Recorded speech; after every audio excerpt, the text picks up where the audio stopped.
Nalamig ang buong katawan ni Althea. Kasabay ng marahang paglaglag ng baso ng wine sa makapal na karpet, naramdaman niya ang malamig at malagkit na likido na gumapang mula sa kanyang dibdib, pababa sa kanyang simpleng beige na bestida. Isang mantsa. Isang malaking mantsa ng red wine, na para bang dugo na kumalat sa gitna ng kanyang damit. Natahimik ang lahat. Ang masayang bulungan ng mga bisita sa mansyon ng mga De Villa ay biglang naputol. Ang lahat ng mga mata, na kanina lang ay abala sa pagkislap ng mga alahas at pag-uusap tungkol sa negosyo, ay nakatuon na ngayon sa kanya, kay Althea. Ang babaeng hindi nababagay sa lugar na ito. "Oh my goodness! I'm so sorry, Hija," wika ni Doña Isabela de Villa, ang kanyang biyenan. Ang boses nito ay puno ng pagkukunwaring pag-aalala, ngunit ang mga mata nito ay nangungusap ng tagumpay. "Hindi kita napansin. Ang clumsy ko talaga." Naramdaman ni Althea ang pag-akyat ng init sa kanyang mga pisngi. Gusto niyang magsalita. Sabihing, "Okay lang po." Pero walang boses na lumabas sa kanyang lalamunan. Nais niyang maglaho, lamunin ng lupa, o takpan ng mantsa na tila sumisigaw sa lahat ng naroroon kung gaano siya kaiba sa kanila. Naalala niya ang sarili kanina lang, sa harap ng salamin sa kanilang kwarto. Pinagmasdan niya ang kanyang sarili sa suot na bestida, ang pinakamahal na damit na binili niya gamit ang sarili niyang pera. Simple lang ito, walang kumikinang na mga bato, pero malinis at disente. Inayos niya ang kanyang buhok at naglagay ng kaunting kolorete. "Kaya mo to, Althea." Ngunit ngayon, sa gitna ng bulwagan, sa ilalim ng tingin ng mayayamang kaibigan ng kanyang asawa, pakiramdam niya ay isa siyang basahan. "Alam mo," dugtong ni Doña Isabela, sapat lang ang lakas para marinig ng mga nasa malapit habang kinukuha ang isang puting panyo mula sa isang waiter. "Ganyan talaga siguro. Ang putik, kahit bihisan mo ng ginto, putik pa rin ang amoy." Para siyang sinampal. Bawat salita ay tumagos sa kanyang puso na parang maliliit na punyal. Hinanap ng kanyang mga mata ang kanyang asawa. Nakita niya si Liam, gwapo sa kanyang suot na suit, na mabilis na lumapit. May galit sa mga mata nito, pero mayroon ding pag-aalinlangan. "Mama, that's enough," mariing sabi ni Liam. Hinawakan ng braso ni Althea at marahang hinila palayo sa sentro ng atensyon. "What?" "I was just stating a fact, anak," sagot ng ginang, na may pekeng inosente sa mukha. Hinila siya ni Liam paakyat sa malawak na hagdanan, palayo sa mga mapanuring tingin at bulungan na nagsisimula ng muling umugong. Nang makarating sila sa kanilang silid, saka lang siya binitawan nito. "Pasensya ka na kay Mama, mahal," sabi ni Liam. Ang boses ay puno ng pagod. Tumingin si Althea sa kanya. Nakita niya ang pagmamahal sa mga mata nito, pero nakita rin niya ang kawalan ng lakas. Ito na ang lagi nilang eksena. Sasaktan siya ni Doña Isabela at hihingi ng pasensya si Liam para sa ina nito. Paulit-ulit. "Hanggang kailan, Liam?" Mahinang tanong niya, hindi na napigilan ang panginginig ng kanyang boses. "Hanggang kailan ako hihingi ng pasensya? Hanggang kailan ako magiging putik sa paningin niya?" Niyakap siya ni Liam ng mahigpit. "I'm sorry. I'm so sorry, Althea. Pangako, kakausapin ko ulit siya. Aayusin ko to." Pero alam ni Althea na wala ring mangyayari. Walang nagbabago. Sa bawat araw na lumilipas sa malaking bahay na ito, pakiramdam niya ay unti-unti siyang nauubos, nawawalan ng sarili. Nang matapos ang party, at ang buong bahay ay nabalot na ng katahimikan, nagpaalam si Liam na kailangan niyang bumalik sa opisina para tapusin ang isang mahalagang report. Naiwan si Althea na mag-isa sa kanilang malawak na kwarto. Habang nagpapalit siya ng damit, dumaan si Doña Isabela sa labas ng kanyang bahagyang nakabukas na pinto. Huminto ito at sumandal sa hamba. Hindi ito pumasok. Tinitigan lang siya nito mula sa labas, na para bang isa siyang dumi na ayaw nitong madikitan. "Huwag kang masyadong umasa na kakampihan ka ng anak ko," malamig na sabi ng matanda. Ang pagkukunwaring kabaitan kanina ay tuluyan ng naglaho. Napahinto si Althea. Sa pagpupunas ng kanyang buhok, maaaring mahal kanya ngayon.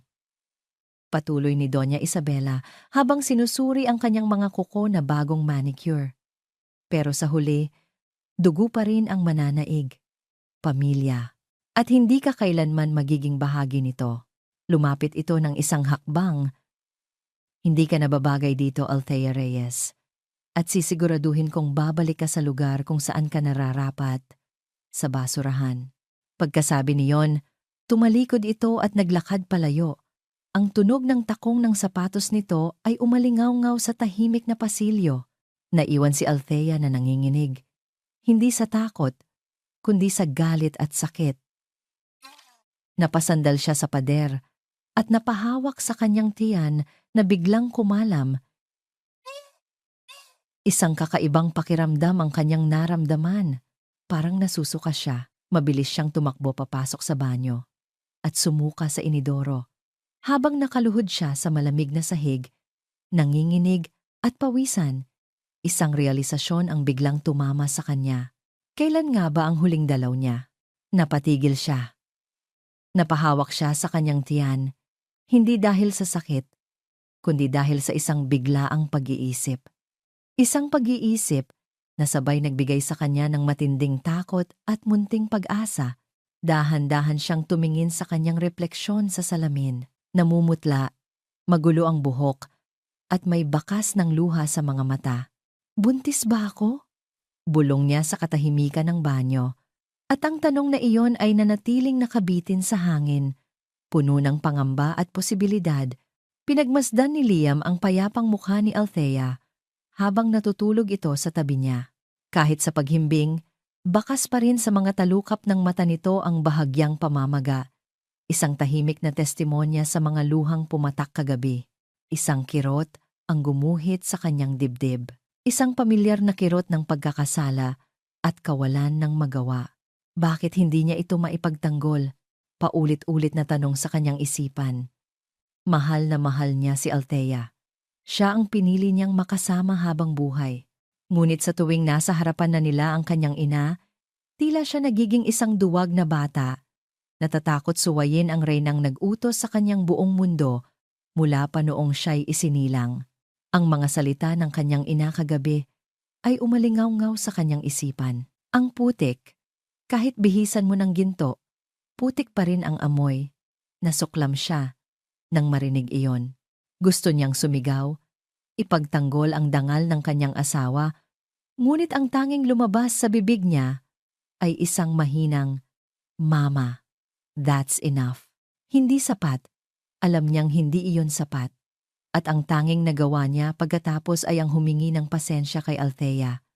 Pagpasensyahan mo na si Mama. Mga salitang gasgas na at walang bigat. Kailangan niyang gumawa ng paraan. Kailangan niyang bumawi. Kailangan niyang ilayo si Althea sa lason na nasa loob ng pamamahay na ito, kahit pansamantala lang. Dahan-dahan siyang bumangon. Maingat na hindi magising ang asawa. Naligo siya at nagbihis para pumasok sa trabaho. Bago umalis, sumulat siya ng isang maikling liham at iniwan ito sa tabi ng unan ni Althea. Mag-impake ka para sa isang weekend trip. Tayo lang dalawa. Babawi ako sa'yo, mahal ko, sa biyahe papuntang opisina habang tinitingnan ang matataas na gusali ng Makati. Hindi niya maiwasang isipin na ang mansyon nila sa Forbes Park ay isang kulungang gawa sa ginto para kay Althea. Para sa kanya, iyon ay tahanan. Pero para sa babaeng pinakamamahal niya, iyon ay isang lugar ng pagdurusa. Ginugol niya ang buong umaga sa mga meeting, pero lumilipad ang kanyang isip. Iniisip niya ang ngiti ni Althea kapag nabasa nito ang sulat. Iniisip niya ang dalampasigan, ang sariwang hangin, ang katahimikan malayo sa mapanuring mga mata ni Doña Isabela. Maaga siyang umuwi ng hapong iyon. Dala ang pananabik. Ngunit pagpasok pa lang niya sa malaking pinto ng kanilang bahay, isang pamilyar na boses ang sumalubong sa kanya. Isang boses na hindi niya inaasahang maririnig.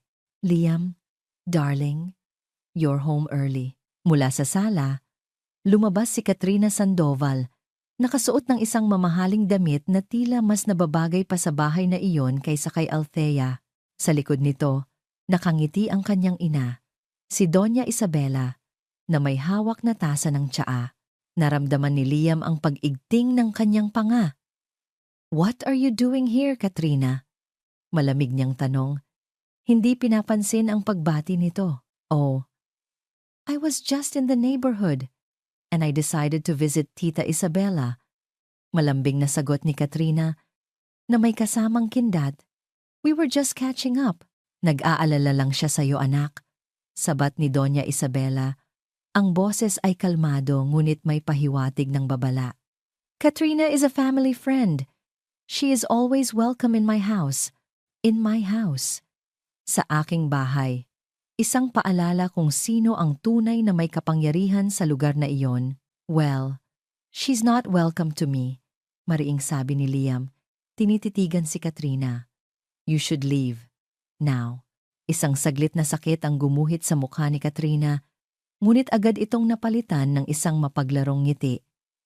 "Tita, I think Liam is still upset about our breakup. Don't worry, darling.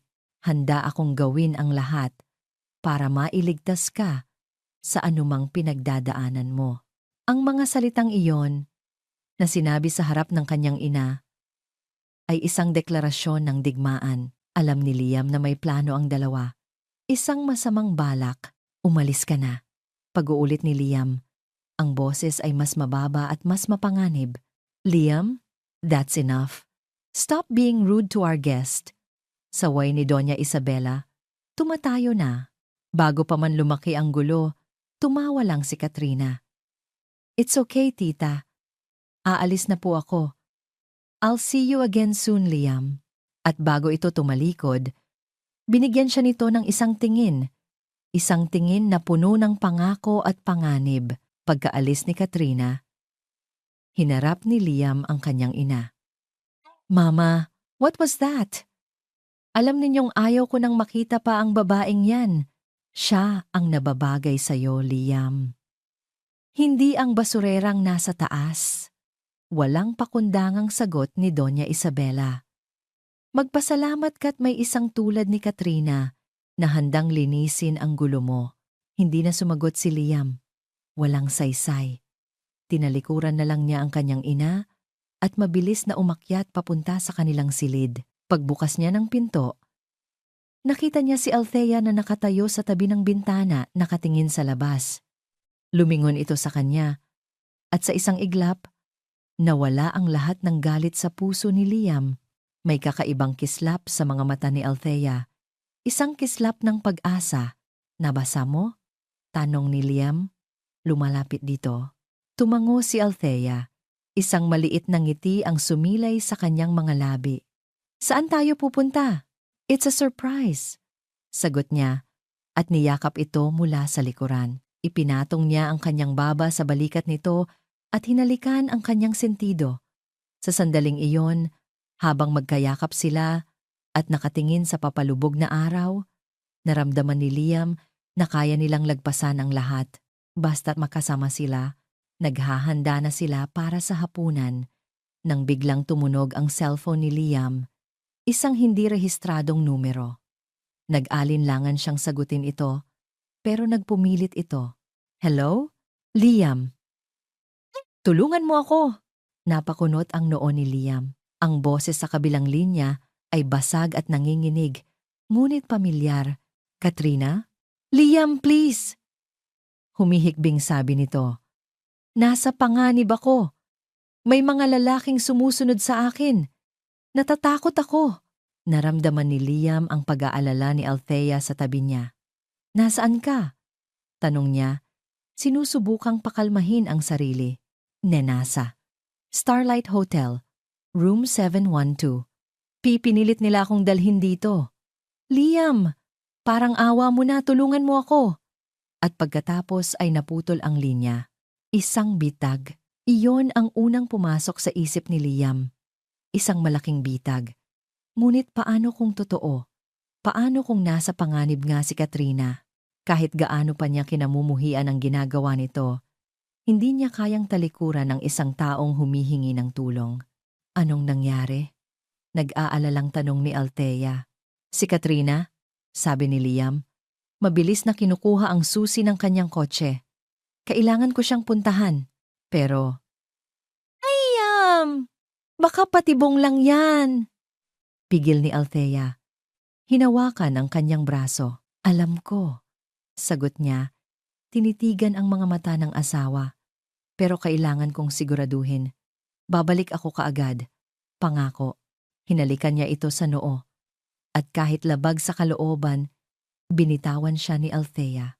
Habang mabilis siyang bumababa ng hagdan, hindi niya nakita ang ngiti ng tagumpay sa mukha ni Doña Isabela na nagmamasid mula sa dilim ng pasilyo.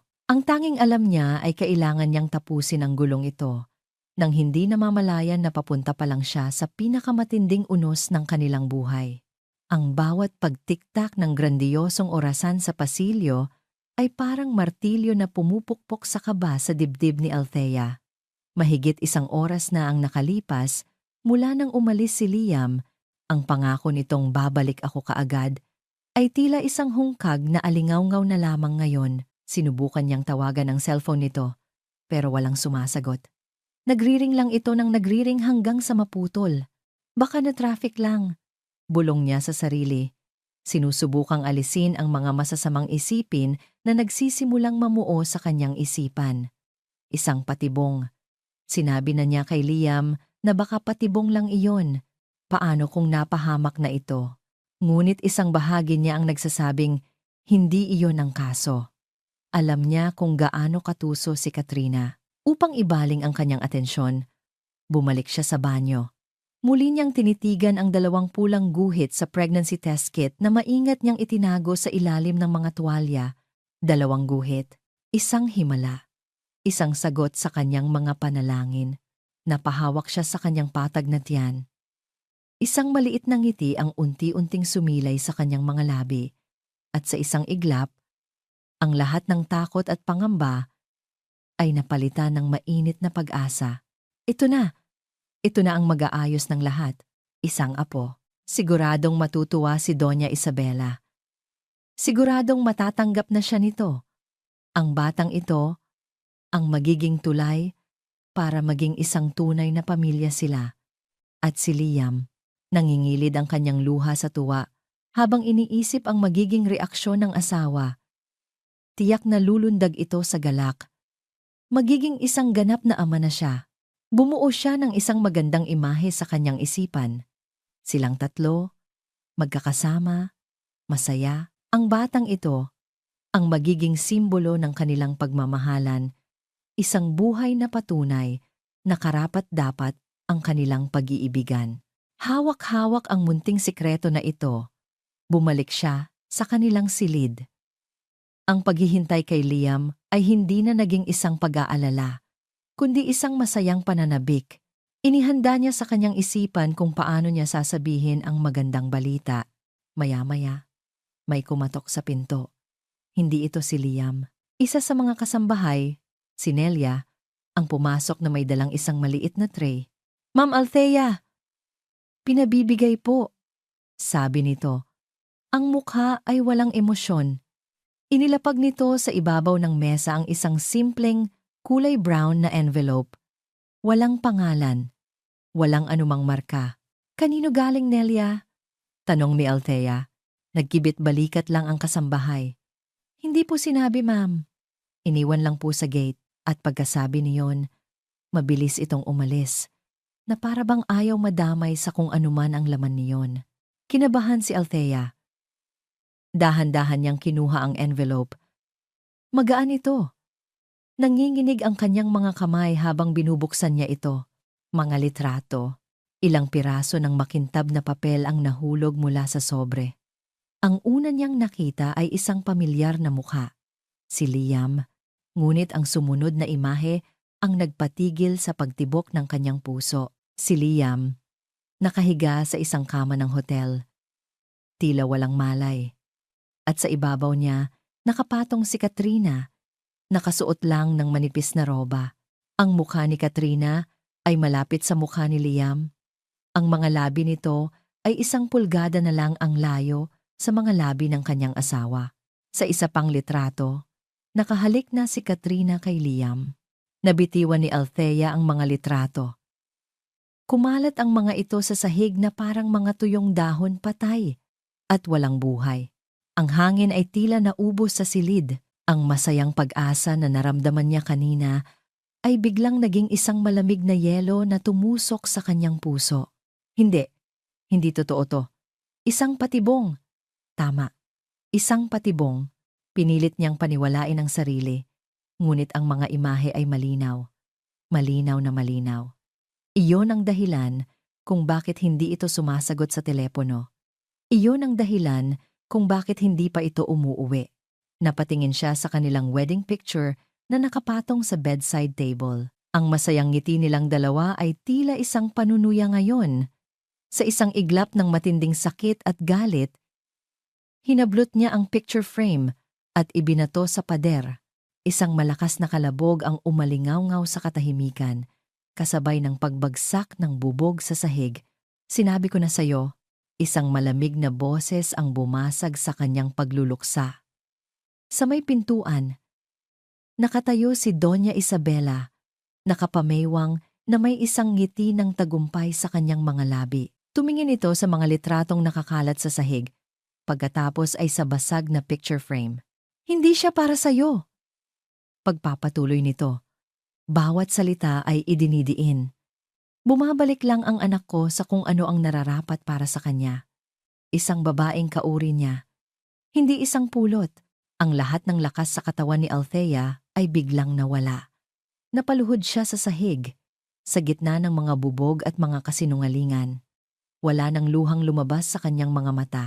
Pakiramdam niya ay tuyot na ang kanyang kaluluwa. Ang pangarap niya kanina lang, ang pangarap ng isang masayang pamilya, ay naging isang bangungot. Ang batang nasa sinapupunan niya ay hindi na isang tulay, kundi isang tanikala na magtatali sa kanya sa pamilyang ito na puno ng lason at panloloko. Hindi niya hahayaang lumaki ang anak niya sa ganitong lugar. Dahan-dahan siyang tumayo. Ang kanyang mga kilos ay wala ng emosyon na para bang isang makina. Kinuha niya ang kanyang maleta mula sa aparador at sinimulang ilagay ang kanyang mga damit. Kaunti lang ang mga ito. Ang lahat ng gamit niya ay kasya sa isang bag. Kumuha siya ng isang piraso ng papel at isang panulat. Isang salita lang ang isinulat niya. Isang salita na naglalaman ng lahat ng sakit, lahat ng pagkabigo, at lahat ng pamamaalam. Paalam. Iniwan niya ang sulat sa ibabaw ng kama, sa tabi ng unan kung saan dapat ay katabi niya si Liam ngayong gabi. Hindi na niya tiningnan pa ang mga basag na bubog o ang mga litrato ng kataksilan. Tahimik siyang lumabas ng silid. Tahimik siyang bumaba sa malawak na hagdanan. Walang pumigil sa kanya. Walang nakakita sa kanya. Paglabas niya sa malaking pinto ng mansyon ng mga De Villa, sinalubong siya ng malamig na hangin ng gabi. Huminga siya ng malalim. At sa unang pagkakataon, naramdaman niya ang pait ng kalayaan. Naglakad siya palayo. Palayo sa bahay na sumira sa kanya. Palayo sa lalaking minahal niya ng buong puso. Dala-dala ang isang pusong durog at isang sikretong hindi na nito kailanman malalaman. Ang bawat pag-alog ng bus ay tila isang suntok sa nananakit na sikmura ni Althea. Nakasandal ang kanyang noo sa malamig na salamin ng bintana. Pinagmamasdan ang mabilis na pagdaan ng mga ilaw ng syudad na unti-unting napapalitan ng kadiliman ng probinsya. Walang tigil ang pag-agos ng kanyang mga luha. Ang bawat patak ay naglalaman ng bigat ng kataksilan, ng mga pangarap na nawasak, at ng isang kinabukasang ninakaw sa kanya. Napahawak siya sa kanyang tiyan. Ang munting sikreto na dapat sana'y magiging bukal ng kanyang kaligayahan ay ngayon naging isang mabigat na pasanin. Paano niya bubuhayin ang anak niya ng mag-isa? Saan siya pupunta? Mayroon siyang isang malayong tiyahin sa isang maliit na bayan sa Quezon. Isang beses pa lang niya itong nakita sa buong buhay niya, noong libing ng kanyang ina. Iyon lang ang tanging kanlungan na naisip niya. Isang lugar kung saan walang nakakakilala sa isang Devilla. Isang lugar kung saan maaari siyang maging si Althea Reyes ulit. O kung sino man ang natitira sa kanya. Ang biyahe ay tila walang katapusan. Sa bawat oras na lumilipas, mas lalong lumalayo ang pamilyar na mundo na kanyang iniwan at mas lalong lumalapit ang isang malabo at nakakatakot na bukas. Ang buhay sa probinsya ay isang malupit na paggising. Ang bahay ng kanyang tiya Luring ay isang maliit na kubo, malayo sa malapalasyong mansyon na kanyang tinakasan. Ang malambot na kama ay napalitan ng isang manipis na banig sa sahig, ngunit tinanggap siya ng matanda nang walang maraming tanong. Sa mga mata nito, nakita ni Althea ang awa, at iyon ay sapat na para hindi maging pabigat. At para may maipon para sa kanyang panganganak, nagtrabaho si Althea sa isang maliit na karinderya sa bayan. Mula umaga hanggang gabi, abala siya sa paghihiwa ng mga sangkap, paghuhugas ng mga plato, at pagsisilbi sa mga customer. Ang init ng kalan ay dumidikit sa kanyang balat. Ang pagod ay kumakapit sa kanyang mga buto. Ngunit tinatanggap niya ang lahat ng iyon. Ang bawat sakit ng katawan ay isang paraan upang makalimutan ang sakit sa kanyang puso. Sa gabi, pag-uwi niya, binibilang niya ang kakarampot na kinita. Pinagmamasdan niya ang kanyang lumalaking tiyan sa harap ng isang basag na salamin at kinakausap ang munting anghel sa loob nito. "Konting tiis lang, anak," bulong niya, habang hinahaplos ang kanyang sinapupunan. "Aalagaan kita. Hindi kita pababayaan tulad ng ginawa ng papa mo sa atin." Ngunit ang takot ay laging naroon. Isang anino na bumubuntot sa kanya. Sa bawat bagong mukha na pumapasok sa karinderya, kinakabahan siya. Paano kung may makakilala sa kanya? Paano kung mahanap siya ni Liam? O mas malala pa, paano kung mahanap siya ni Doña Isabela? Isang gabi, bumuhos ang isang malakas na ulan. Ang hangin ay sumisipol sa mga siwang ng kanilang kubo, at ang kulog ay tila yayanig sa buong kalangitan. Nagising si Althea sa isang matinding kirot sa kanyang puson. Noong una, binaliwala niya ito. Marahil ay normal lang ito sa isang nagbubuntis, ngunit ang sakit ay pabalik-balik. At sa bawat pagbalik, ito'y mas tumitindi. Isang matinding kirot, mas matindi pa sa dati. Napahawak siya sa kanyang tiyan at napasigaw. Isang basang init ang naramdaman niyang dumaloy sa pagitan ng kanyang mga hita. Nang tingnan niya ang kanyang mga kamay, nakita niya ang dugo. "Tiya Luring! Tulong!" Sigaw niya. Ang boses ay puno ng panik. Nagising ang matanda at nang makita ang kalagayan niya, agad itong nataranta. Sa gitna ng bumubuhos na ulan at rumaragas ang hangin, isinakay nila si Althea sa isang tricycle papunta sa pinakamalapit na health center. Ang bawat lubak sa daan ay isang saksak sa kanyang sinapupunan. Ang bawat patak ng ulan sa kanyang mukha ay kasabay ng kanyang mga luha. "Huwag, anak ko. Huwag mo akong iwan." Paulit-ulit niyang dasal. "Kailangan kita. Parang awa mo na." Ang mga sumunod na pangyayari ay malabo na sa kanyang isipan. Ang puting ilaw ng maliit na klinika, ang mga mukha ng mga nurse na puno ng pag-aalala. Ang isang matandang doktor na nagsasalita sa kanya, ngunit hindi niya maintindihan ang mga salita. Ang tanging nararamdaman niya ay ang sakit na unti-unting lumilisan. At kasabay nito, isang nakakatakot na pakiramdam ng kawalan. Nang magising siya, sikat na ang araw, payapa na ang kalangitan. Ngunit ang bagyo sa loob niya ay ngayon palang nagsisimula. Ang unang ginawa niya, wala na. Ang dating umbok ay naging malambot at walang laman. Ang dating pakiramdam ng buhay sa loob niya ay napalitan ng isang malawak at malamig na kawalan. Pumasok ang doktor sa silid. Ang mukha nito ay malungkot. Umupo ito sa tabi ng kanyang kama at marahang nagsalita. "I'm sorry, Hija. We did everything we could." Hindi na niya narinig ang mga sumunod na sinabi nito. Ang tanging umalingaw-ngaw sa kanyang tainga ay ang salitang sorry. Isang salita na sumira sa kung anuman ang natitirang buo sa kanya. Isang sigaw ang kumawala mula sa kanyang lalamunan. Isang sigaw na hindi nagmula sa sakit ng katawan, kundi sa isang kaluluwang ganap na nawasak. Umiyak siya ng umiyak, hanggang sa wala ng luhang lumabas. Ang natira na lang ay ang mga hikbi. Mga tuyong hikbi na mas masakit pa sa anumang luha. Nawala na ang kanyang anak. Ang tanging dahilan niya para mabuhay, ang tanging pag-asa na kanyang pinanghawakan, kinuha na rin ito sa kanya. Sa sumunod na mga araw, nakahiga lang siya sa kama, nakatingin sa kisame. Pakiramdam niya ay isa siyang basyong sisidlan. Walang galit, walang lungkot, wala lang. Isang hapon, habang nakatingin siya sa bintana, pinagmamasdan ang mga batang naglalaro sa labas. May isang bagay na nagbago sa loob niya. Ang kawalan ay unti-unting napalitan, hindi ng pag-asa, kundi ng isang bagay na mas matigas, mas malamig, resolve. Ang alaala ng kanyang anak ay hindi dapat maging isang simbolo ng kanyang kahinaan. Ito ay dapat maging kanyang kalakasan. Ang buhay na hindi man lang nasilayan ang mundo ay dapat magkaroon ng kahulugan. Tumingin siya sa malayo. Ang kanyang mga mata na dating puno ng luha ay ngayon ay walang emosyon, ngunit may apoy na nagsisimulang mag-alab sa kaibuturan. Hindi na siya iiyak. Hindi na siya magiging biktima. Hindi na siya magiging si Althea na tinapak-tapakan lang. Mula sa abo ng kanyang pagdurusa, isang bagong Althea ang isisilang. Anak! Bulong niya sa hangin, isang panunumpa sa isang nommo na hindi man lang niya nakita.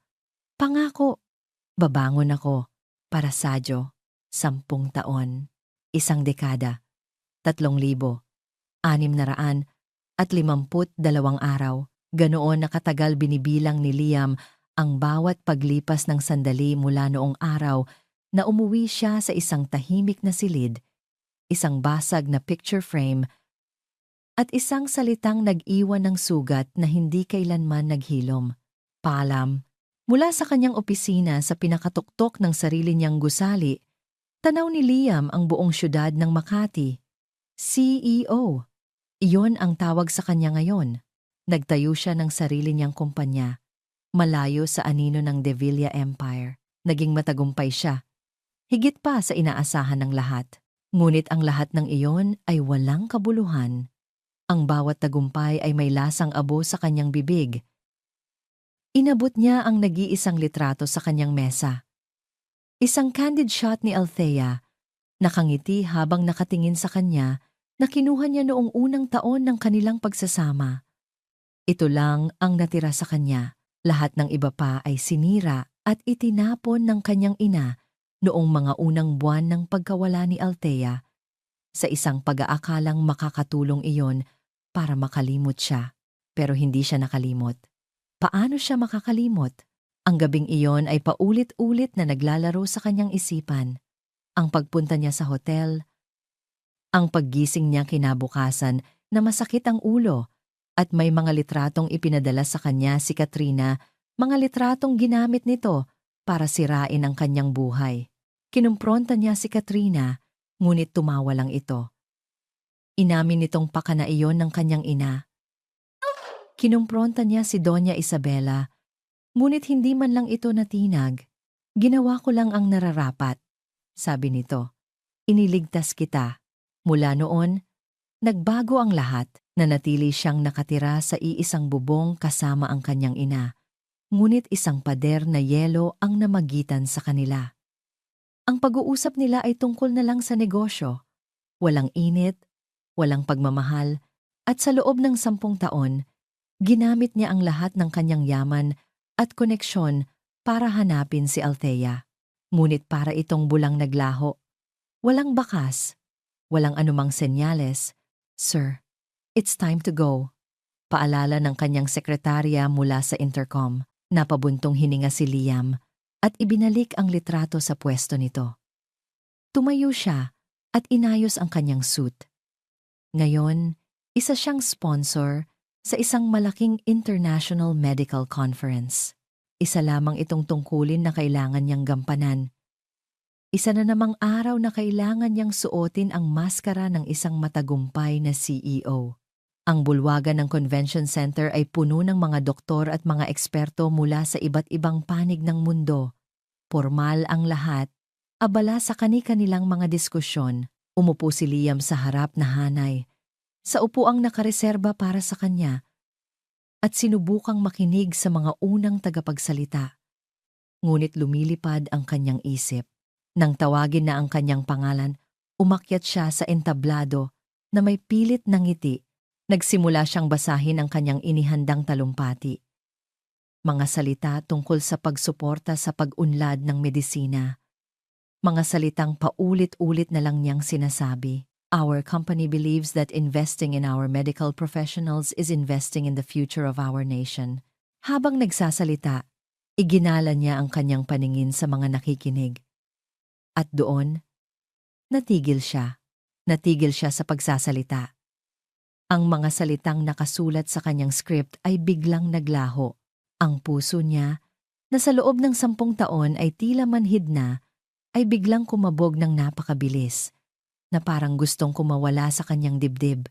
Sa hanay ng mga VIP, nakaupo ang isang babae. Ang kanyang buhok ay maikli na ngayon, at nakasuot siya ng isang eleganteng business suit. Ang kanyang postura ay nagpapakita ng kumpiyansa at kapangyarihan. Wala na ang dating mahiyain at simpleng babae na kanyang nakilala. Ngunit, ang mukhang iyon, ang mga matang iyon, kahit 10 taon na ang lumipas, kahit gaano pa kalaki ang ipinagbago nito, hindi siya maaaring magkamali. Isang pangalan lang ang umikot sa kanyang isipan. Althea. Tila naramdaman nito ang kanyang titig. Dahan-dahan itong nag-angat ng tingin mula sa program na hawak nito at ang kanilang mga mata ay nagtagpo sa gitna ng malawak na bulwagan. Huminto ang mundo ni Liam. Ang daan-daang tao sa pagitan nila ay naglaho. Ang mikropono sa kanyang kamay ay biglang bumigat. Ang mga salita sa kanyang script ay naging mga dayuhang simbolo na wala siyang kakayahang intindihin. Nakita niya sa mga mata nito ang isang saglit na pagkabigla, isang kislap ng pagkilala na kasing bilis ng kidlat, ngunit agad itong napalitan ng isang blankong pader. Isang malamig, propesyonal na maskara na hindi niya kailanman nakita rito noon. Pagkatapos, ay marahan itong ibinaba ang tingin, bumalik sa pagbabasa ng program na parabang wala siyang nakita, na parabang isa lang siyang estranghero sa entablado. Isang mahinang ubo mula sa MC sa tabi niya, ang gumising sa kanya pabalik sa realidad, na pagtanto niyang nakatayo siya roon, sa gitna ng entablado. Mr. De Villa, bulong no MC, pinilit ni Liam na ibalik ang kanyang kumpiyansa. Nag-clear siya ng lalamunan at bumalik sa kanyang script, ngunit ang mga salita ay lumalabas na lang sa kanyang bibig nang walang anumang kahulugan. Ang kanyang buong pag-iisip, ang kanyang buong kaluluwa ay nakatuon sa babaeng nasa VIP section. Althea, buhay siya, at narito siya. Nang matapos ang kanyang talumpati, bumalik siya sa kanyang upuan na tila lutang. Halos hindi niya narinig ang palakpakan. Ang tanging naririnig niya ay ang malakas na pagkabog ng kanyang puso. Ang MC ay muling umakyat sa entablado. And now, it is my distinct honor to introduce our keynote speaker, a trailblazer in the field of neurosurgery with groundbreaking research published in international journals. Let us all give a warm welcome to the brilliant Dr. Althea Reyes. Dr. Althea Reyes. Ang pangalan ay umalingaw-ngaw sa buong bulwagan, isang kumpirmasyon sa milagrong nakikita ng kanyang mga mata. Tumayo si Althea ng may poise at kumpiyansa. Bawat hakbang niya papunta sa entablado ay puno ng grasya. Ang babaeng dati yumuyuko, sa tuwing kaharap ang kanyang ina ay ngayon, nakatayo sa harap ng daan-daang tao, handang magsalita tungkol sa isa sa pinakakomplikadong larangan ng medisina. Pinanood siya ni Liam, isang halo ng paghanga at matinding sakit ang gumuguhit sa kanyang puso. Ito ang pangarap niya para dito, ang maging matagumpay. Ngunit hindi niya inakala na mangyayari ito nang wala siya sa tabi nito. Nagsalita si Althea. Ang kanyang boses ay malinaw, matatag, at puno ng awtoridad. Bawat salita ay nagpapakita ng kanyang talino at dedikasyon. Ngunit para kay Liam, ang bawat salita ay isang pader na lalong naglalayo dito sa kanya. Pagkatapos ng kanyang talumpati, na sinundan ng isang malakas na palakpakan, mabilis na kumilos si Liam. Hindi na niya ito hahayaang mawala ulit. "Sir, may interview pa po kayo." Habol ng kanyang sekretarya. "Cancel it." Mabilis niyang sagot. Ang mga mata ay hindi inaalis kay Althea na bumababa na ng entablado at kinakausap na ng ilang mga banyagang doktor. Siniksik niya ang kanyang sarili sa gitna ng mga tao. Bumabangga sa mga balikat. Ang tanging layunin ay ang maabutan ito. "Excuse me." "Excuse me, sir." Nang sa wakas ay narating niya ito, saktong mag-isa na lang ito saglit umiinom ng tubig. Ang kanyang puso ay halos sumabog sa kanyang dibdib. 10 taon ng paghahanap, 10 taon ng pag-asa at pagkabigo. At ngayon, narito na ito sa kanyang harapan. Althea. Ang pangalan nito ay namutawi sa kanyang mga labi na parang isang panalangin, isang salita na naglalaman ng isang dekada ng pangungulila. Lumingon ito sa kanya. Sa malapitan, mas lalo niyang nakita ang pagbabago. Mayroon ng mga munting linya ng pagod sa gilid ng mga mata nito, ngunit mas lalong tumingkad ang talas at talino ng mga ito. Tinitigan siya nito, mula ulo hanggang paa, na para bang sinusuri ang isang estranghero. Walang emosyon, walang bakas ng nakaraan, at pagkatapos, nagsalita ito. Ang boses nito ay magalang, ngunit malamig na parang yelo. "I'm sorry, sir. Do I know you? I'm sorry, sir. Do I know you?" Ang mga salitang iyon ay lumabas sa bibig ni Althea nang may perpektong pagkalamig. Isang linya na paulit-ulit niyang inensayo sa kanyang isipan sa loob ng 10 taon para sa eksaktong sandaling ito. Ngunit habang tinititigan niya ang mukha ni Liam, ang pamilyar na hugis ng kanyang panga, ang mga matang puno ng sakit, at pagkalito naramdaman niya ang unti-unting pagbitak ng pader na yelong itinayo niya sa paligid ng kanyang puso. 10 taon. Isang dekada niyang sinubukan burahin ang lalaking ito sa kanyang sistema. Ibinuhos niya ang kanyang sarili sa pag-aaral, sa pagiging pinakamahusay na doktor, sa pag-opera sa utak ng ibang tao, para lang hindi niya harapin ang laman ng sarili niyang isip. At nagtagumpay siya. O iyon ang akala niya. "Althea, please." Pakiusap ni Liam. Ang boses ay basag. "Huwag mong gawin to."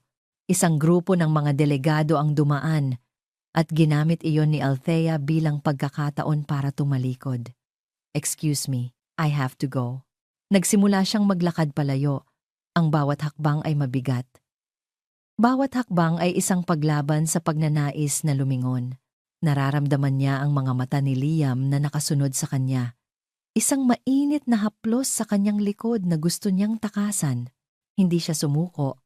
Kinagabihan, habang nagpapahinga siya sa kanyang hotel room, isang katok sa pinto ang bumasag sa katahimikan. Hindi niya ito pinansin, ngunit nagpatuloy ang pagkatok.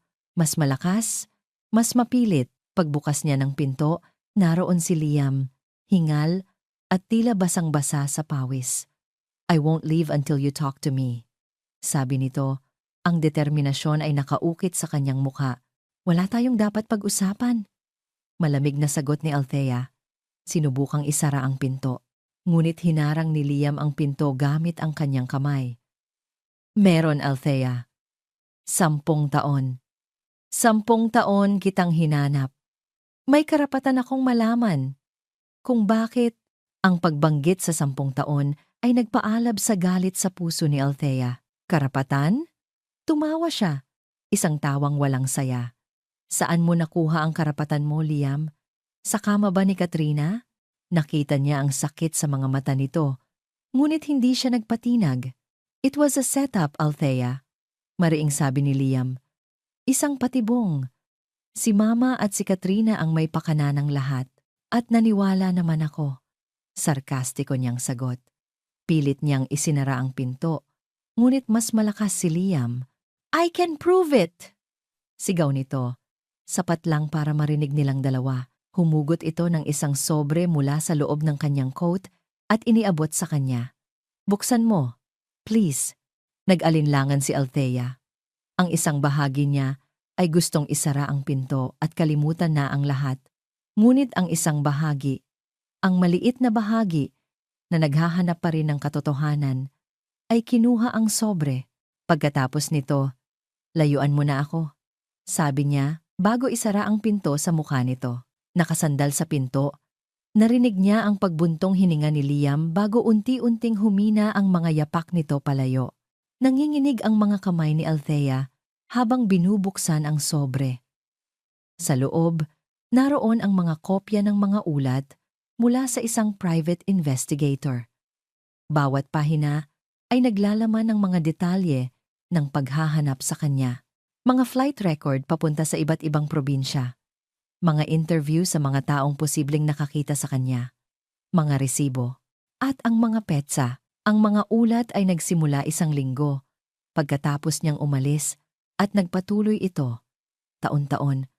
Walang tigil. Napaupo siya sa gilid ng kama. Ang katotohanang nasa harap niya ay direktang sumasalungat sa kwentong binuo niya sa kanyang isipan sa loob ng 10 taon. Ang kwento ng isang lalaking nagtaksil at hindi man lang siya hinanap. Biglang bumalik ang mga alaala, hindi lang ang masasakit, kundi pati na rin ang masasaya, ang kanilang unang pagkikita. Ang kanyang mga ngiti, ang paraan ng paghawak nito sa kanyang kamay. Ang mga pangakong binitiwan nito. Naramdaman niya ang pag-init ng kanyang mga mata. Isang butil ng luha ang pumatak sa papel, ginawang malabo ang tinta. 10 taon niyang pinatigas ang kanyang puso, 10 taon niyang itinanggi ang anumang bakas ng pagmamahal na natira. Ngunit sa isang iglap, ang lahat ng kanyang depensa ay nagsimulang gumuho. Kinabukasan, sinubukan niyang maging abala. Ngunit saan man siya magpunta, tila naroon si Liam. Nagmamasid mula sa malayo. Hindi ito lumalapit. Nagbibigay ito ng espasyo, ngunit ipinaparamdam nito na naroon siya naghihintay. Upang makatakas, pumunta siya sa isang maliit na coffee shop malapit sa hotel. Akala niya ay makakahanap siya ng kapayapaan doon. Ngunit ilang sandali lang, umupo si Liam sa silya sa tapat niya. May dalang 2 tasa ng kape. Hindi ko alam kung ano pa rin ang gusto mo. Sabi nito, inilapag ang isang tasa sa harap niya. Pero paborito mo to dati. Caramel macchiato. Tinitigan ni Althea ang kape. Isang maliit na detalye, ngunit isang detalyeng nagpapatunay na hindi ito nakalimot. Bakit ka nandito, Liam? Tanong niya. Ang boses ay pagod na. Because I never stopped loving you, Althea. Seryosong sagot nito. Ang mga mata ay nakatitig sa kanya. Not for a single day. Ang mga salitang iyon. Ang mga salitang minsan na niyang pinangarap marinig. Ngunit ngayon, ang mga ito ay parang lason na sumusunog sa kanyang mga ugat. Dahil sa pagitan ng mga salitang iyon at ng kasalukuyan ay may isang libingan. Isang maliit na libingan sa kanyang puso na walang pangalan. Ang alaala ng anak nila. Your love is poison, Liam. Sagot niya. Ang bawat salita ay puno ng pait na naipon sa loob ng 1 dekada. Sinira nito ang buhay ko. Tumayo siya, handa nang umalis. Ngunit bago pa siya makahakbang, isang boses mula sa kanyang likuran ang nagpatigil sa kanya. Isang boses na mas malamig pa sa hangin ng Disyembre. Isang boses na sanhi ng lahat ng kanyang bangungot. Mukhang nagkakamali ka ng desisyon na bumalik dito, basura, lumingon si Althea. At ang kanyang dugo ay tila nagyelo. Doon, sa may pintuan ng coffee shop, nakatayo si Doña Isabela de Villa.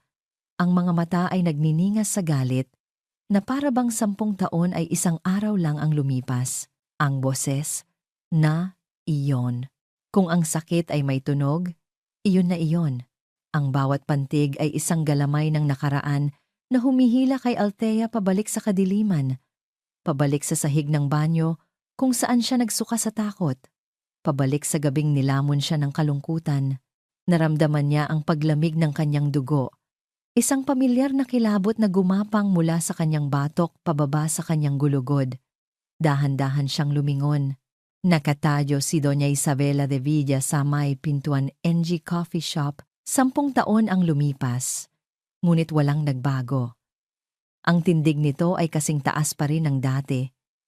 Ang mga mata ay kasing talim, at ang ngisi sa mga labi ay kasing puno ng lason. "Mama, anong ginagawa ninyo rito?" Narinig ni Althea ang boses ni Liam, puno ng pagkabigla at nagbabadyang galit. Ngunit ang mga salita nito ay tila hangin lang na dumaan kay Doña Isabela. Ang mga mata nito ay nakapako sa kanya. "Wala na po tayong dapat pag-usapan, Doña Isabela," sabi ni Althea. Pinilit na panatilihing matatag ang kanyang boses. Pinilit niyang maging si Dr. Reyes, ang babaeng kayang mag-opera ng utak, hindi ang babaeng minsan nang dinurog ng matandang nasa harap niya. Isang mapanuyang tawa ang kumawala kay Doña Isabela. Naglakad ito papalapit sa kanilang mesa. Ang tunog ng takong nito sa sahig ay parang pagbabanta. "Talaga? Ako? Tingin ko, ngayon pa lang tayo magsisimula. Umalis na tayo, Althea," sabi ni Liam. Hinawakan ang braso ni Althea, ngunit huli na ang lahat. Tila may sariling isip ang mga paa ni Althea. Hindi siya makagalaw. Nakatingin lang siya sa babaeng sumira sa kanya. "Alam mo, hinahangaan ko ang katatagan mo," sabi ni Doña Isabela. Umupo sa bakanteng silya na para bang imbitado ito. "Bumalik ka pa talaga. Akala mo ba? Dahil isa ka ng doktora, may nagbago na? Natatanggapin ka na ng anak ko?" "Mama, tama na," maring sabi ni Liam. Binalingan siya ng matanda. "Tumahimik ka, Liam. Para na rin ito sa'yo. Para malaman mo kung anong klaseng ahas ang pinilit mong ipasok sa pamilya natin." Humarap itong muli kay Althea. Ang boses nito ay bumaba. Naging isang mapanganib na bulong. "Gusto mong malaman ang totoong dahilan kung bakit kanya hinanap? Hindi dahil sa pagmamahal, dahil sa konsensya." Napakunot ang noo ni Althea. "Anong ibig mong sabihin?" Ngumisi si Doña Isabela. Isang ngisi na nagpapakita ng tagumpay. Ito na ang sandaling hinihintay nito. Ito na ang kanyang huling, pinakamatinding kamandag. "Alam mo ba kung bakit hindi kanya talaga sinundan noong gabing umalis ka? Alam mo ba kung bakit 1 linggo pa ang lumipas bago siya nag-aksayang maghanap?" Umiling si Althea. Ayaw marinig ang mga susunod na sasabihin nito, ngunit hindi niya mapigilan. Dahil alam niya, sabi ng matanda, idinidiin ang bawat salita. Alam niyang buntis ka. Ang hangin. Ang hangin ay naubos sa paligid ni Althea. Ang ingay ng coffee shop ay naglaho. Ang tanging naririnig niya ay ang malakas na pagtibok ng kanyang puso sa kanyang tainga. Tumingin siya kay Liam. Naghahanap ng pagtanggi. Ngunit ang nakita niya lang ay ang gulat at pagkalito sa mukha nito. Isang reaksyon na sa mata ni Althea ay pagkakasala. "Hindi totoo yan." Nauutal niyang sabi. "Totoo." Pagpapatuloy ni Doña Isabela. "Walang awa. Sinabi mo sa isa sa mga kasambahay. At sinabi niya sa amin. At alam mo ba kung ano ang sinabi ng magaling mong asawa nang malaman niya?" Tumingin si Doña Isabela kay Liam. Pagkatapos ay binalik ang tingin kay Althea. Tinitiyak na nakikita niya ang bawat reaksyon nito. Sinabi niya sa akin, "Ma, hindi ko kaya." Ang batang iyon ay isang pagkakamali, isang pagsabog. Isang pagsabog sa loob ng kanyang kaluluwa. Ang sakit ay napakatindi, napakabigla, na hindi man lang niya naramdaman. Ang naramdaman niya lang ay isang malamig na pamamanhid. "Sinunggaling ka!" sigaw ni Liam. Napatayo. "Hinding-hindi ko sinabi yan. Althea, huwag kang maniwala sa kanya." Ngunit huli na. Ang lason ay kumalat na. Pinasok nito ang pinakamalalim na sugat sa puso ni Althea. Ang sugat na hindi kailanman naghilom. Ah, pero may pruweba ako. Kalmadong sabi ni Doña Isabela. Mula sa kanyang mamahaling bag, kumuha ito ng isang lukot na papel, isang sulat. Inilapag nito iyon sa mesa. Nanginginig ang kamay ni Althea habang inaabot iyon. Pamilyar ang sulat kamay. Sulat kamay ni Liam. Ma, hindi ko kaya. Ang batang iyon ay isang pagkakamali. Mas mabuti na ang ganito. Huwag ninyo na siyang hanapin. Ang bawat salita ay isang punyal. Ang bawat letra ay isang patak ng asido na tumutunaw sa kung anuman ang natitirang pag-asa sa kanya. Hindi totoo yan! Althea, tignan mo ako! Ngunit hindi na siya nakikinig. Ang nakikita niya lang ay ang mga salitang nakasulat sa papel. Ang naririnig niya lang ay ang mga salita ni Doña Isabela. Isang pagkakamali, ang anak niya, ang anghel niya. Isang pagkakamali. Binitiwan niya ang sulat na para siyang napaso. Ang pamamanhid ay biglang napalitan ng isang nagngangalit na apoy. Tumingin siya kay Liam at sa unang pagkakataon, ang nakita niya ay hindi pagmamahal o sakit, kundi purong puot. Hayop ka, sabi niya. Ang boses ay mahina ngunit puno ng kamandag. Hayop ka. Althea, please, makinig ka sa akin. Makinig! Tumawa siya. Isang tawa na nagmula sa kaibuturan ng kanyang nawasak na kaluluwa. Nakinig ako sa'yo kanina. I never stopped loving you, di ba? Kasinungalingan. Lahat kasinungalingan. Tumayo siya. At sa sobrang galit, naitabig niya ang tasa ng kape. Tumapon ang mainit na likido sa sahig. Ang pagmamahal mo ang pumatay sa anak ko. Sigaw niya. Hindi na alintana ang mga taong nakatingin sa kanila. Alam mo ba kung anong nangyari sa pagkakamali mo, Liam? Ha? Nawala siya. Namatay siyang mag-isa sa sinapupunan ko sa isang maduming klinika sa gitna ng kawalan. At ikaw, nakahinga ka ng maluwag. Hinablot niya ang peking sulat at pinunit ito sa harap ng mukha ni Liam. Tapos na tayo. Kung may natitiramang pagmamahal sa puso ko para sa'yo ngayon, pinatay mo na rin. Tumalikod siya at naglakad palayo. Hindi na lumingon pa. Ang mga pakiusap ni Liam ay humahabol sa kanya, ngunit para na lang itong ingay na walang kahulugan. Pagdating niya sa kanyang hotel room, kinuha niya ang kanyang cellphone. Ang kanyang mga kilos ay mabilis at mekanikal. Tinawagan niya ang kanyang personal assistant sa Amerika. Jessica, sabi niya, ang boses ay walang kabuhay-buhay, walang emosyon. Book the earliest flight out of this country. I don't care where. Just get me out. May sinabi ang kanyang assistant sa kabilang linya. Marahil ay nagtatanong. Now, utos ni Althea. Ang boses ay kasing lamig at kasing tigas ng bakal. I'm never coming back. Ibinaba niya ang telepono at napasandal sa pader. Doon, sa katahimikan ng kanyang silid, sa wakas ay bumagsak siya sa sahig. Hindi na siya umiyak. Wala nang luha. Ang natira na lang ay isang malawak, madilim, at walang katapusang kawalan. Nawala na ang lahat. Nakatayo si Liam sa gitna ng coffee shop, napapaligiran ng mga bubog ng basag na tasa at ng mga matang mapanuri ng ibang customer. Ngunit wala siyang maramdaman. Wala siyang makita. Ang tanging naririnig niya ay ang paulit-ulit na alingawngaw ng mga huling salita ni Althea. Ang pagmamahal mo ang pumatay sa anak ko. Namatay siyang mag-isa sa sinapupunan ko. Anak. Nagkaroon sila ng anak. Isang anak na hindi niya man lang nalaman na nabuhay. Isang anak na nawala sa isang paraang napakasakit. At si Althea, tiniis niya ang lahat ng iyon ng mag-isa. Ang 10 taon ng paghahanap niya, ang 10 taon ng pagdurusa niya, ay walang-wala kumpara sa impyernong pinagdaanan nito. At ang sulat, ang peking sulat, isang kidlat ng realisasyon ang tumama sa kanya. Isang malamig, nakakakilabot na realisasyon. Ang sulat kamay ay perpektong imitasyon ng sa kanya. Ang mga salita ay idinisenyo para saksakin ang pinakamalalim na sugat. Iisang tao lang ang may kakayahang gawin iyon. Iisang tao lang ang may ganoong klaseng galit. Tumingin siya sa kanyang ina, na ngayon ay nakatayo ng may ngiti ng tagumpay, na para bang nanalo ito sa isang laro. Ngunit hindi ito laro. Isang apoy ang biglang nag-alab sa loob ni Liam. Isang apoy na 10 taon niyang sinupil at itinago.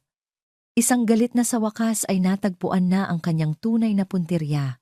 "Umuwi kayo, Mama," sabi niya. Ang boses ay kalmado sa isang paraang nakakatakot. "Mag-usap tayo sa bahay?" Pagkasabi niyon, tumalikod siya at naglakad palabas. Hindi na hinintay ang sagot nito. Ang biyahe pa uwi ay isang malabong alaala. Ang tanging alam niya ay ang higpit ng kapit niya sa manibela at ang bilis ng takbo ng kanyang sasakyan. Hindi na siya ang anak na takot sumuway. Hindi na siya ang lalaking nag-aalangang pumagitna. Isa siyang bagyo na paparating. Pagpasok niya sa mansyon, sinalubong siya ng mga kasambahay. Ngunit hindi niya sila pinansin. Dire-diretso siya sa study ng kanyang ina, ang santuaryo nito, ang trono ng kapangyarihan nito. Ilang sandali lang, pumasok si Doña Isabela. Isinara ang pinto at humarap sa kanya na may ekspresyon ng pagkadismaya. "Ano na namang drama ito, Liam? Hindi ka na bata." "Anong sinabi ninyo kay Althea, Mama?" tanong niya. Ang bawat salita ay mabigat at puno ng panganib. Ang katotohanan lang, mayabang na sagot ng ginang. "Isang bagay na dapat ay ginawa mo na noon pa." "Kasinungalingan," sigaw ni Liam. "At sa unang pagkakataon sa buong buhay niya, at ginamit ninyo ang isang bagay na ganoon kasagrado para sirain siya. Ginamit ko iyon para iligtas ka." Ganting sigaw ni Doña Isabela. "Mula sa isang babaeng hindi naman para sa'yo. Isang manggagamit na pera lang natin ang habol. Hindi ninyo siya kilala." "Kilalang kilala ko siya." Ang boses ng matanda ay tumaas, naging isang sigaw na puno ng galit at pait. "Dahil nakikita ko ang sarili ko sa kanya, ayokong matulad ka sa akin. Ayokong danasin mo ang kahihiyan na dinanas ko. Ayokong makasal ka sa isang basura na tulad ko noon." Natigilan si Liam. "Anong ibig ninyong sabihin?" Doon, sa gitna ng kanyang galit, bumigay si Doña Isabela.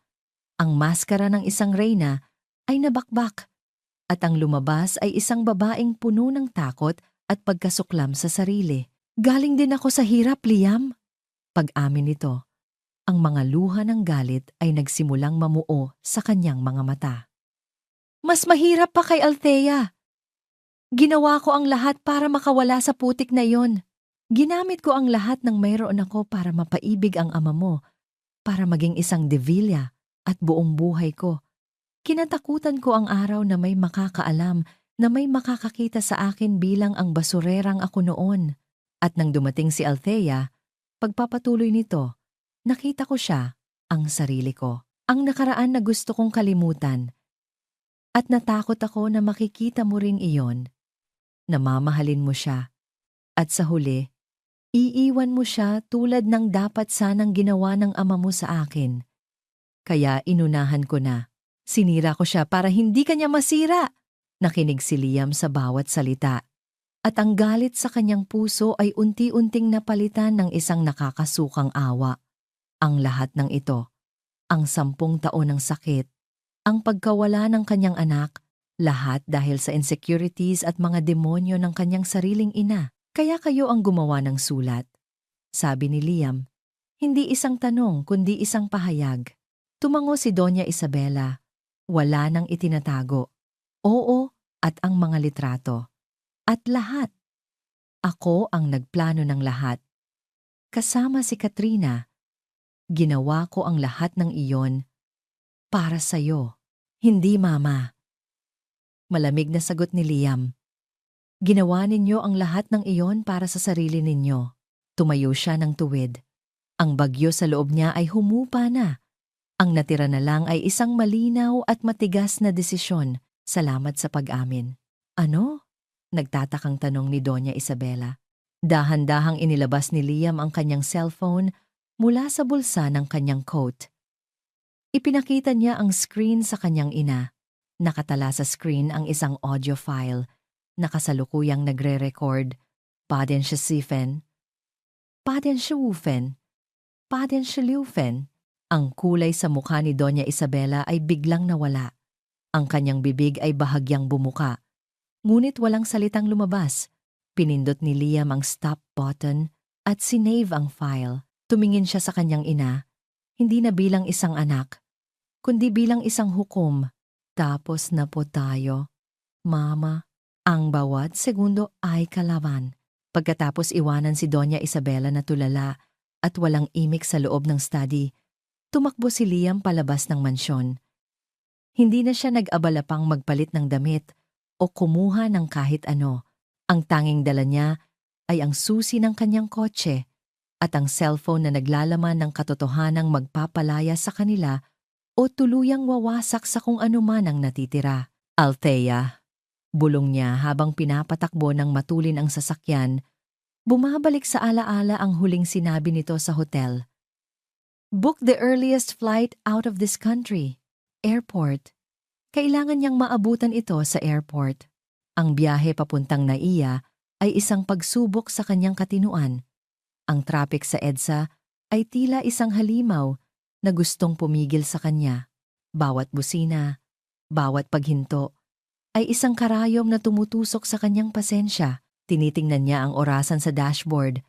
Ang mga numero ay tila tumatakbo ng mas mabilis kaysa sa normal. Kinakabahan siya. Paano kung huli na ang lahat? Paano kung nakasakay na ito sa eroplano? Nang sa wakas ay narating niya ang departure area. Ipinarada niya ang kotse kung saan lang niya ito maiwan. Tumakbo siya papasok. Ang mga mata ay ligaw na naghahanap. Ang dami ng tao, ang dami ng mga mukha na paalis, mga pamilyang nagpapaalam, mga pusong sabik ng umuwi. Saan siya magsisimula? Tiningnan niya ang mga flight information screen. Hinahanap ang mga international flights na malapit nang umalis. Hong Kong, Singapore, Dubai, Los Angeles. Napakaraming posibilidad. Halos mawalan na siya ng pag-asa nang biglang, sa gitna ng dagat ng mga tao, may isang pamilyar na postura siyang nakita. Nakatalikod ito. Naglalakad papunta sa immigration counter. Ang maikling buhok, ang tuwit na tindik. Siya na nga. Althea! Sumigaw siya. Ang kanyang boses ay halos malunod sa ingay ng terminal. Ngunit tila narinig nito. Huminto ito sa paglalakad. Ngunit hindi ito lumingon. Althea! Sigaw niya ulit, mas malakas, habang tumatakbo papalapit, bumabangga sa mga bagahe at mga taong humaharang sa kanyang daan. Sandali lang. Nang maabutan niya ito, ilang hakbang na lang mula sa linya ng immigration, hinawakan niya ito ng marahan sa braso. Please, makinig ka muna. Dahan-dahan itong lumingon. Ang mukha nito ay walang emosyon. Ang mga mata nito ay malamig at pagod. Bitawan mo ako, Liam! Wala na tayong pag-uusapan. Meron. Pakiusap niya. Ang kanyang paghinga ay habol. Meron pa. Isa lang. Pakinggan mo to.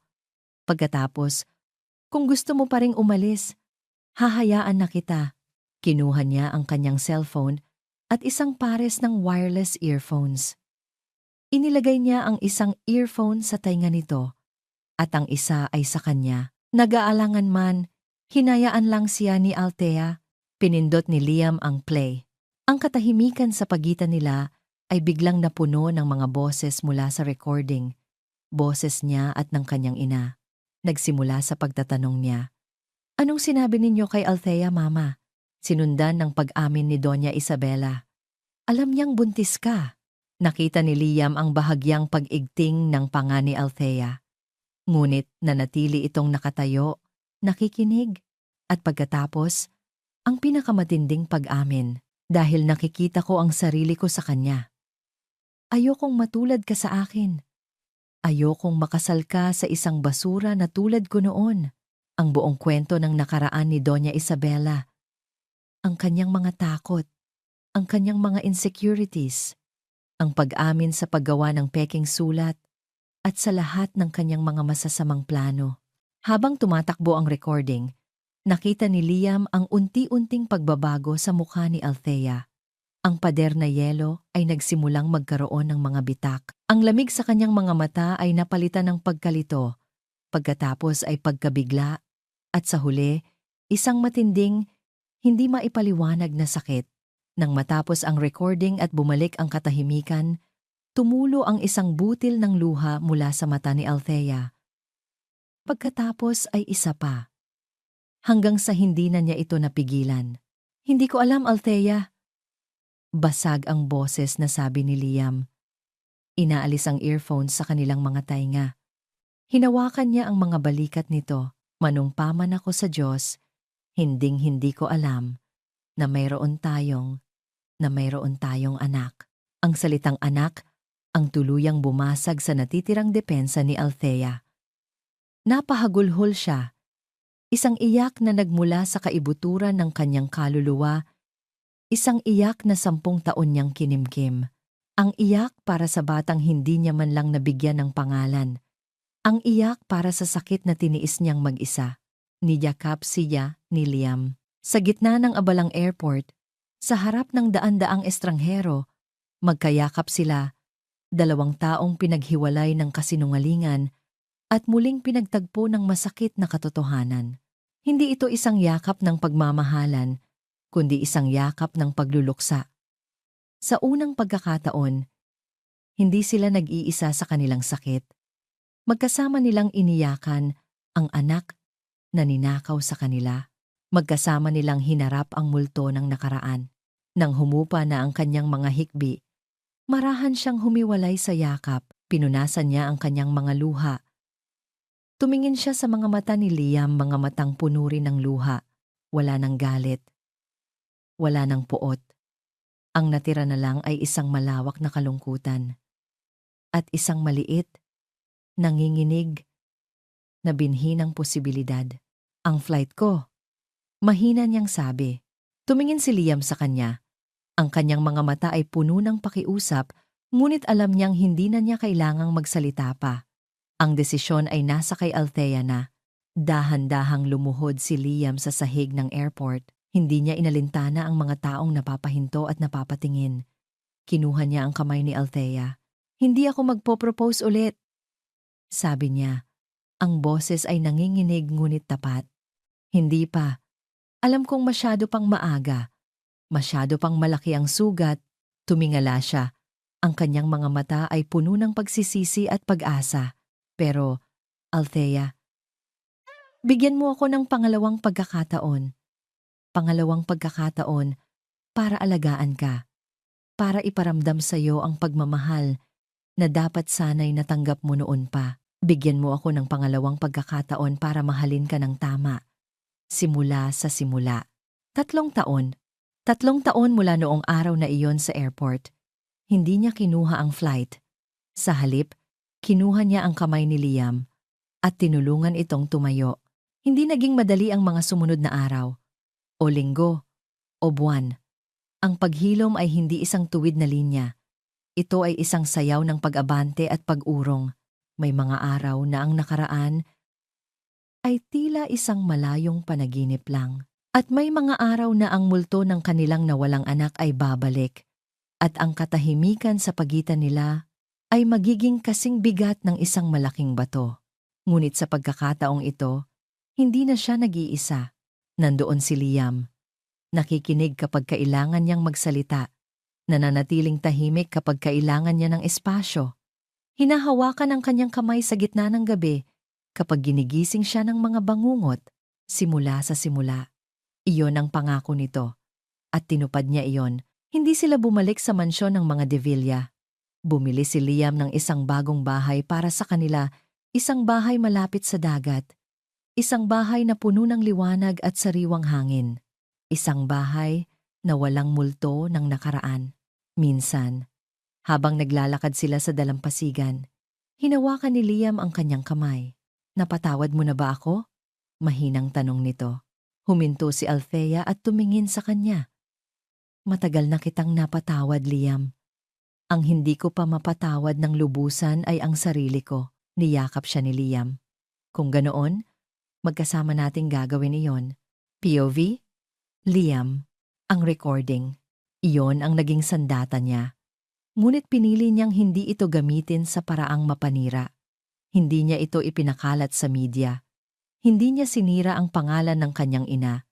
Sa halip, ipinarinig niya ito sa mga board member ng De Villa Corporation sa isang closed-door meeting. Sapat na iyon. Nawalan ng kapangyarihan si Doña Isabela. Napilitan itong mag-retire.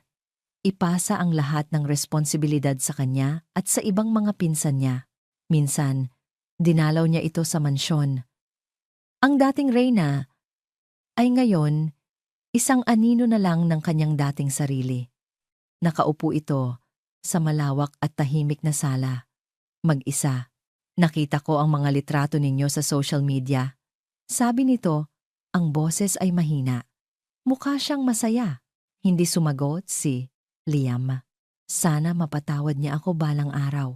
Dugtong nito, hindi po sa kanya kayo dapat humingi ng tawad, Mama. Sagot ni Liam, bago tumalikod. Sa apo ninyong hindi ninyo man lang nakilala. Iniwan niya ang ina sa gitna ng malamig at malawak na katahimikan na ito mismo ang lumikha. POV. Isang taon, matapos silang magsimulang muli. Isang gabi, habang nakaupo sila sa kanilang beranda at pinapanood ang paglubog ng araw, muling lumuhod si Liam. Sa pagkakataong ito, may dala na siyang singsing. Althea Reyes.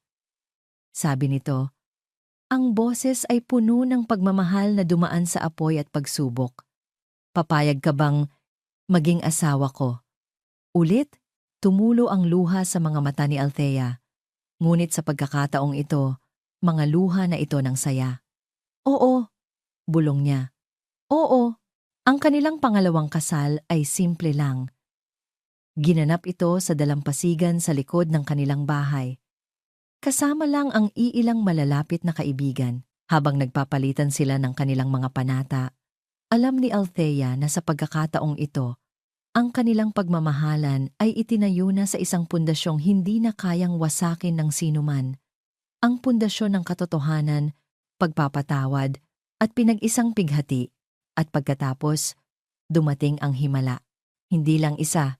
Sigurado po ba kayo, Doc? Tanong ni Althea. Hindi makapaniwala sa imahe na nakikita niya sa ultrasound monitor. Ngumiti ang kanyang OB-GYN. Mukhang mahilig magbigay ng sorpresa ang tadhana sa Yodra. Reyes, congratulations. It's quadruplets. POV. Liam and Althea. Ang delivery room ay puno ng tensyon at pananabik. Hawak ni Liam ng mahigpit ang kamay ni Althea, bumubulong ng mga salita ng pagmamahal at pagpapalakas ng loob.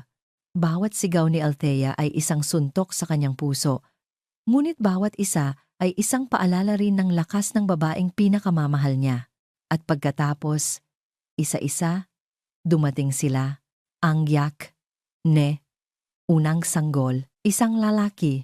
Pagkatapos, ang pangalawa, isang babae, ang pangatlo, isa pang babae, at ang pang-apat, isa pang lalaki. Apat na malulusog, malilikot na sanggol. Nang sa wakay mailagay na ang apat na sanggol sa apat na maliliit na bassinet sa tabi ng kama ni Althea, wala nang maramdaman ang mag-asawa kundi isang napakalawak na pagkamangha. Pagod si Althea, ngunit ang kanyang mga mata ay nagniningning sa isang uri ng kaligayahan na hindi niya akalaing mararamdaman niya pa ulit. Pinagmasdan ni Liam ang kanyang mag-iina, at ang kanyang puso ay napuno ng isang pasasalamat na halos hindi niya kayang ilagay sa salita. Lumapit siya kay Althea at marahang hinalikan ang noo nito. Pagkatapos, ay tiningnan nila ang kanilang apat na anak.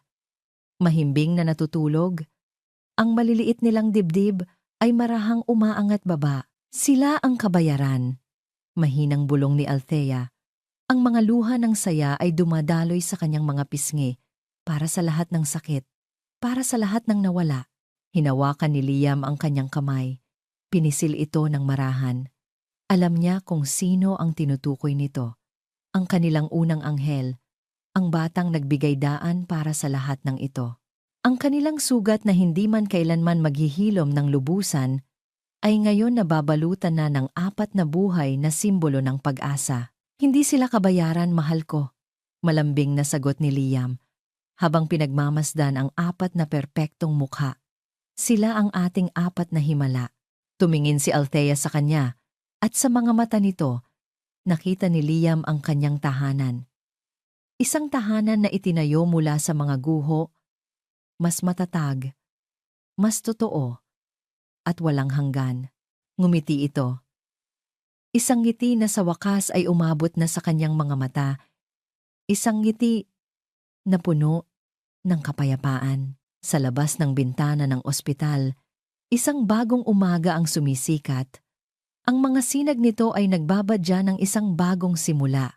Isang simula na puno ng 4 na maliliit na boses, 4 na pares ng mga matang magpapakita sa kanila ng mundo sa bagong paraan at isang pagmamahalang pinatibay ng pinakamatinding unos. Isang pagmamahalang sa wakas ay nakahanap na ng kanyang tunay at walang hanggang kaligayahan. At dito nagtatapos ang kwento ni Liam at Althea. Isang taus-pusong pasasalamat sa inyo, aming mga minamahal na tagapakinig, sa pagsama sa amin sa isang napaka-emosyonal na paglalakbay. Habang isinusulat ko ang bawat kabanata, naramdaman ko ang bawat pighati ni Althea, ang bawat pagsisisi ni Liam, at ang bawat luhang pumatak. Ang kanilang kwento ay isang paalala na ang landas ng pag-ibig ay hindi laging madali. Higit sa lahat, sana ay naiwan sa inyong mga puso ang mensahe na ang tunay na pag-ibig ay hindi lamang tungkol sa pagtitiis. Ito ay tungkol sa paghahanap ng lakas sa ating sarili para bumangon mula sa sakit. Ito ay tungkol sa pagpapatawad hindi lang sa iba, kundi pati na rin sa ating sarili. At higit sa lahat, ito ay tungkol sa pag-asa, na kahit sa pinakamadilim na gabi, laging may sisikat na isang bagong umaga na kung minsan ay nagdadala pa ng 4 na himala. Nais kong marinig ang inyong saloobin. Aling bahagi ng kwento ang pinakatumatak sa inyo? Ano ang aral na inyong napulot? Mangyaring iwanan ang inyong mga komento sa ibaba. Bawat isa ay mahalaga at nagbibigay inspirasyon sa akin. Hanggang sa muli nating pagkikita sa susunod na kwento ng pag-ibig at pag-asa. Ito po ang inyong lingkod, na laging naniniwala sa kapangyarihan ng puso, Pusong Pinoy Tales.